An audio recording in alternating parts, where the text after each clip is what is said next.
और हिंदू जागरण समिति का मैं राष्ट्रीय प्रवक्ता हूं। मैं आप सभी पत्रकार बंधुओं का शुक्रगुजार हूं जो आपने समय दिया। साथ ही जो दर्शक सुन रहे इस बात को देखिए, आज ये पत्र दिया गया है माननीय मंत्री जी को डीएम महोदय के माध्यम से, और ये पत्रक है हमारा नगर पालिका में विभिन्न तरीके से भ्रष्टाचार को लेकर के।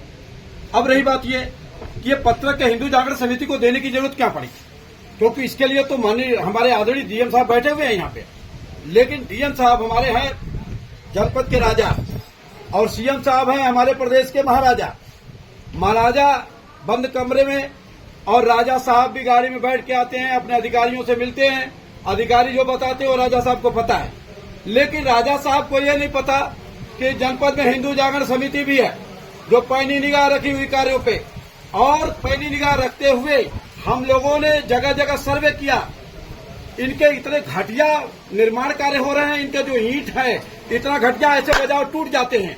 नालियों में जो सीमेंट है वो बालू डाल करके बना दिया जाता है। अब हमारे राजा साहब को तो पता है नहीं, तो हम इनकी आंखें हैं और इस माटी के लाल हैं, भारत माँ के सपूत हैं। जितनी जिम्मेदारी यहाँ के जनपद के अधिकारी को है, जिलाधिकारी को है, जितनी जिम्मेदारी सीएम को है, जितनी जिम्मेदारी पीएम को है, इतनी जिम्मेदारी हिंदू जागरण समिति के नरेंद्र सिंह का भी है।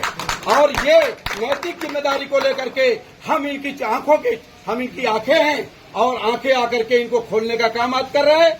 और जिलाधिकारी महोदय से निवेदन है, तत्काल आपके आंखों के सामने घटनाएं घट रही नगर पालिका में, वहां देखा आप लोगों ने, पूरा मीडिया जगत ने शोर मचाया किस तरह से बंदरबाट को लेकर के वहां तक झक हुआ नगर पालिका चेयरमैन और सभासदों के बीच में, और इसके बाद सभासद और चेयरमैन सब मिल गए। क्या ये बात हमारे जिलाधिकारी महोदय को नहीं पता? अगर पता है तो इसका संज्ञान लेना चाहिए और संज्ञान लेकर के तत्काल कार्रवाई करें। और हमारे जैसे जो हिंदू जागरण समिति के हजारों लोग हैं, ये गली गली में बैठे हुए हैं, हम आपको रिपोर्ट देते हैं बिना पैसा लिए, बिना सेवा लिए। और मजाल क्या, जो हिंदू जागरण समिति के किसी व्यक्ति को कोई खरीद ले, कोई मावी का लाल इस मऊ की धरती पर नहीं पैदा है जो सुजीत सिंह को खरीद ले, जो नरेंद्र सिंह को खरीद ले, बिल्कुल नहीं खरीद सकता है।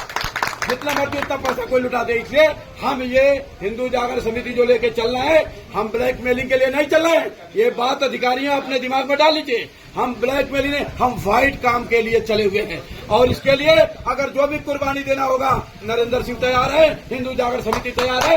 और आज नहीं, ये इतिहास गवाह है, भारत की मिट्टी की गवाह है कि जब जब आपने सत्य की आवाज उठाया, नेताजी सुभाष चंद्र बोस को जीते जी मार दिया। हम भी मरने के लिए तैयार हैं, जीने के लिए नहीं आए आपने। इसलिए दोस्तों, ये लड़ाई ये लड़ी जा रही है, ये केवल जनपद की लड़ाई नहीं है, ये प्रदेश की लड़ाई होगी और ये देश की लड़ाई होगी। 75 सालों के देश के राजनेताओं ने देश की जनता को लूटा है। हमारे टैक्सों से निर्माण कार्य होता है, हमारे ऊपर एहसान नहीं होता है।